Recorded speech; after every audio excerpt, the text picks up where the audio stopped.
Dear friends, welcome back. This is Nick from educates.tv and today we are going to build a wireless weather station project using Arduino. Without any further delay, let's get started.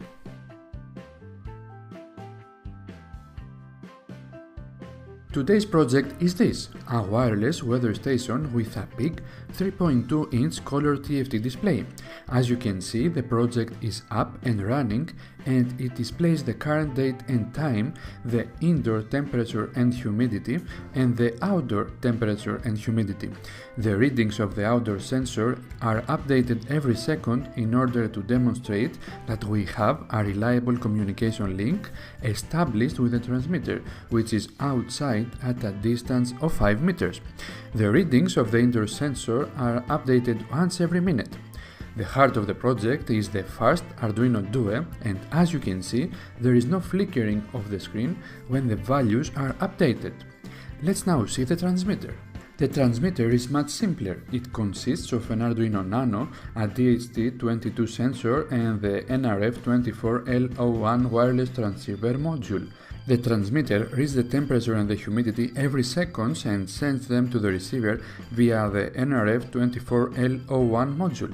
This is a one-way communication link. We don't know if the receiver actually receives the data, but we send new data every second, so in case we miss a package, we are going to receive another one soon.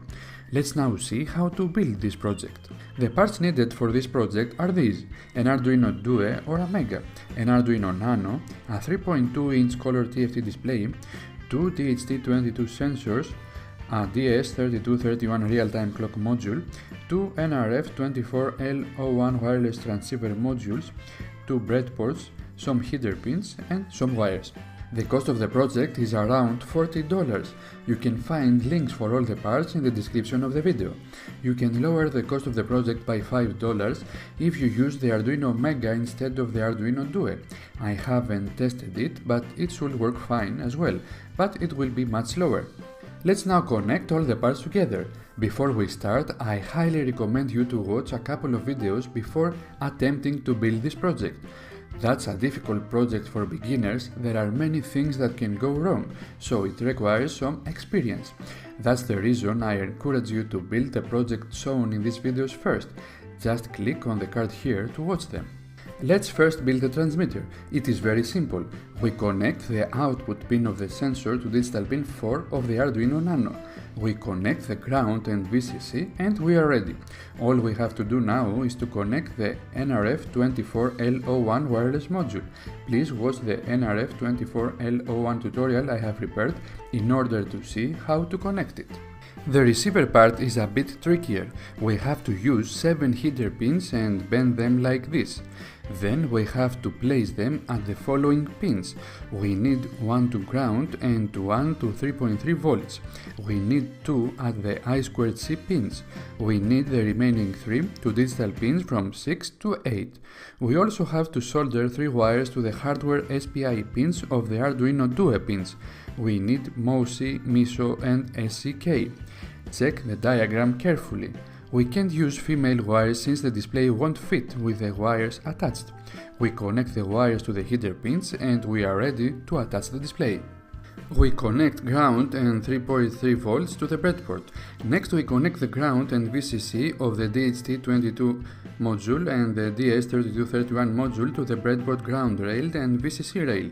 Next we connect the I2C pins of the real-time clock to I2C wires and the output pin of the DHT22 sensor to digital pin 8. That's it. All we have to do now is to connect the NRF24L01 module. The first pin is ground, so it goes to the breadboard ground. The next pin is VCC, so it goes to the breadboard VCC. Be careful though, the module will be destroyed if you connect it to 5 volts, so be sure that you are providing 3.3 volts to the breadboard rail. The next pin goes to digital pin 6, the fourth pin goes to digital pin 7, the fifth pin goes to hardware SCK pin that we have soldered earlier, the sixth pin goes to MOSI and the seventh to MISO. The last pin stays unconnected. That's it, we are now ready to power up both the transmitter and the receiver. If everything went well, we are going to see live data on the display. Cool, everything works fine. It wasn't that difficult, was it? Let's now see the code of the project. The transmitter code is very simple. It is almost identical with the code of the NRF24L01 tutorial. The only thing that it has changed is that we now send real data that we get from the DHT22 sensor. Please be sure to use the correct library for the NRF24L01 module. You can find a link for it in the description of the video. Let's now see the receiver code. We need 4 libraries. I now use a different library for the display, which works great. You can download it from a link that can be found in the description of the video. After downloading the library, you have to open the user setup.h file, comment line 13 and uncomment line 14, because the display we have is using the HX8357C driver. Now we can continue with the 3 other libraries. We need one library for the real-time clock, one for the DHT22 sensor, and lastly one for the wireless module. Let's see the code now. The first thing we have to do is to set the time to the real-time clock module if it is not already set. In order to do it, enter the current date and time in this line of code, uncomment this line of code here and upload the program to Arduino. Now the time is set, but then we have to comment this line of code again and upload the program to Arduino once more. The code of the receiver works like this. In the setup function we initialize all the sensors and the modules and we print the user interface. Then at the loop function we continuously check for new wireless data. If there is new data, we save that data in variables and print them on the display. We read the temperature and the humidity once a minute and we only update the display if there is a change in the values. This way we reduce the flickering of the display even more. I have also prepared a version of the code with the temperature displayed in degrees Fahrenheit. As always, you can find the code of the project in a link in the description of the video. As you can see, this project is a great demonstration of what open source hardware and software is capable of. Within a few hours, one can build such an impressive project. Of course, this is just the beginning.